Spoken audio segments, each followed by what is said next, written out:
Welcome everyone, this is Fiona here. You are with Biomedico SK Point. The topic we are about to see today is structure of virus. So the structure of virus varies in different shapes, sizes. So viruses are really very small. So இப்போ வைரஸ்னு எடுக்கும்போது அது வந்து நிறைய shapes and சைஸஸில் நமக்கு கிடைக்கிது. இது வந்து ரொம்ப சின்னதாக இருக்கும், அதாவது 20 750 நானோமீட்டர் தான் இருக்கும்.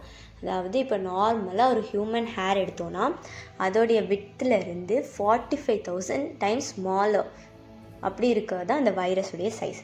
So majority of virus cannot be seen with the help of light microscope. So we can use a scanning electron microscope because the light microscope is limited to 200 nanometers. நார்மலாக லைட் மைக்ரோஸ்கோப் வந்து வெறும் ஒரு 200 nanometre வரைக்கும் தான் பார்க்க முடியும். இப்போ வைரஸோடைய structure எடுத்தோன்னா 20 இருக்குது. ஸோ இந்த மாதிரிப்பட்ட சுச்சுவேஷனில் நமக்கு வந்து ஸ்கேனிங் எலக்ட்ரான் மைக்ரோஸ்கோப் தேவைப்படும். So next, the basic structure of virus is made up of genetic information molecule. வைரஸோடைய பேசிக் ஸ்ட்ரக்சரில் என்ன இருக்குன்னா ஜெனட்டிக் இன்ஃபர்மேஷன் மாலிக்யூல், அதுக்கப்புறம் ஒரு ப்ரோட்டீன் லேயர் இருக்கும். இந்த ஜெனட்டிக் இன்ஃபர்மேஷன் மாலிக்யூல் வந்து எய்தர் RNA இல்லைன்னா DNA இருக்கலாம். The arrangement of protein layer and genetic information comes in various variety of presentations. இப்போ ப்ரோட்டீன் லேயரும் ஜெனட்டிக் இன்ஃபர்மேஷனும் சேர்ந்தது தான் ஒரு வைரஸ் ஸ்ட்ரக்சர். இதோடைய அரேஞ்ச்மெண்ட் வந்து டிஃப்ரெண்ட் டைப் ஆஃப் ப்ரெசன்டேஷன்லேருந்து வரலாம்.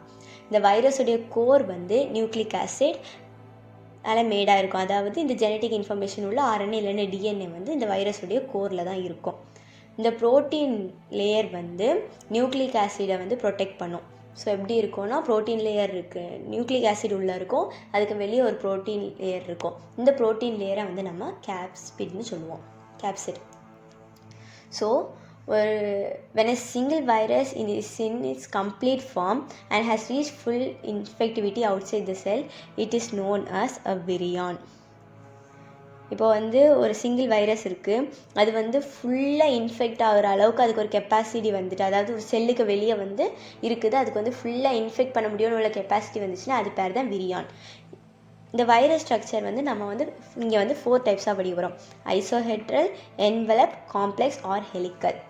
So first we are going to see about the isohedral. So isohedral means spherical in shape. இங்கே கொடுத்துருக்க டயக்ராமாக பார்த்தாலே தெரியும், ஒரு ஸ்பெரிக்கல் ஷேப் இருக்கும். ஆனால் க்ளோஸாக பார்த்தோன்னா அது வந்து ஒரு மாதிரி ஐசோஹெட்ரல் ஷேப்பில் இருக்கும்.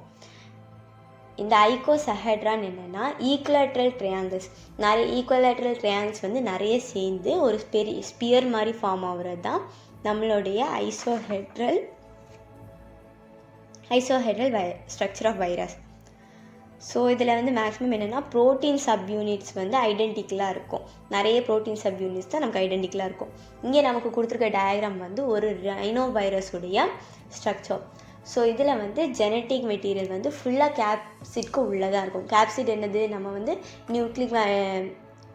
நியூக்ளியர் மெட்டீரியலை சுற்றி இருக்கக்கூடிய ப்ரோட்டீன் லேயர் தான் நம்மளுடைய கேப்சிட். ஸோ வைரஸஸ் ஐசோஹெட்ரல் ஸ்ட்ரக்சரில் இருக்க வைரஸஸுடைய எக்ஸாம்பிள் வந்து polio virus, rhino virus and adeno virus.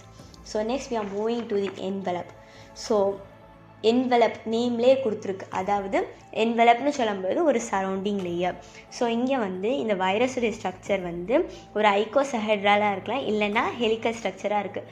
அதாவது முதல்ல நம்ம பார்த்த மாதிரி நிறைய ட்ரையாங்கிள் மிக்ஸ் ஆகிருக்கக்கூடிய ஒரு ஐகோசஹெட்ரல் ஸ்ட்ரக்சராகவும் இருக்கலாம், இல்லைன்னா ஹெலிக்கல் ஸ்ட்ரக்சராகவும் இருக்கலாம்.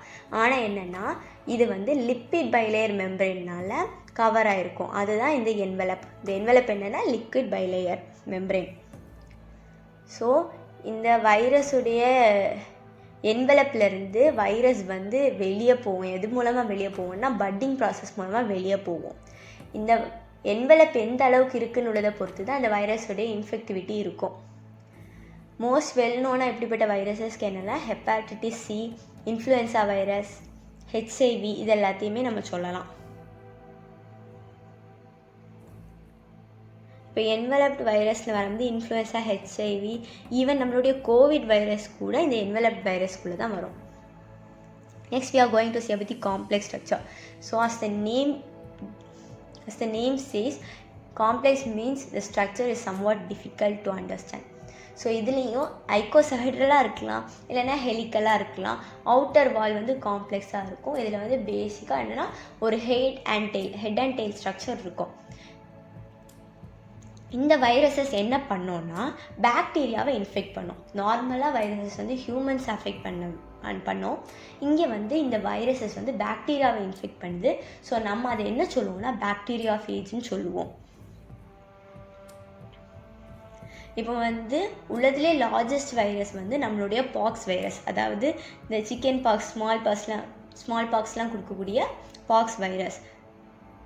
So the famous type is the variola virus, which is also a bacteriophage. So இங்கே நம்ம ஸ்ட்ரக்சரில் கொடுத்துருக்கோம்தே தெரியும். அதில் வந்து சென்டரில் நியூக்ளிக் ஆசிட் இருக்குது, கேப்சிடால் சரௌண்டாக இருக்குது. இந்த ஹோல் ஸ்ட்ரக்சர் வந்து ஹெட், கீழே வந்து டெய்ல் இருக்குது. So next we are moving to the helical structure. So helical structure has a capsid with central cavity or a hollow tube. இவ்வளோ நேரம் நம்ம பார்த்ததில் வந்து கேப்சிட் இருக்கும், கேப்சிட்குள்ளே ஏதாவது இருக்கும். இங்கே வந்து எப்படி இருக்கும்னு ஒரு ஹாலோ டியூப் ஸ்ட்ரக்சரில் இருக்கும். ப்ரோட்டீன்ஸ் எல்லாமே சர்க்குலராக அரேஞ்சாக இருக்கும். So disc shapes are attached helically. It creates a tube with room for nucleic acid in the middle. ஒரு ஸ்பெரிக்கல் ஸ்ட்ரக்சர் இருக்குது, அதுக்கு இடையில ஒரு டிஸ்க் மாதிரி ஒரு டியூப் மாதிரி இருக்குது. ஸ்ட்ரக்சருக்கு உள்ள நியூக்ளிக் ஆசிட் வந்து மிடில் இருக்கும். So filamentous viruses are helical in shape. It is usually 15 to 19 nanometer wide. இதோடைய வித்து வந்து 15லேருந்து 19 நானோமீட்டர்ஸ் இருக்குமா. இதோடைய லெங்க்த்துன்னு பார்க்கும்போது 200 நானோமீட்டர்ஸ் வரைக்கும் இருக்கும். So this is all about the structure of virus. Thank you.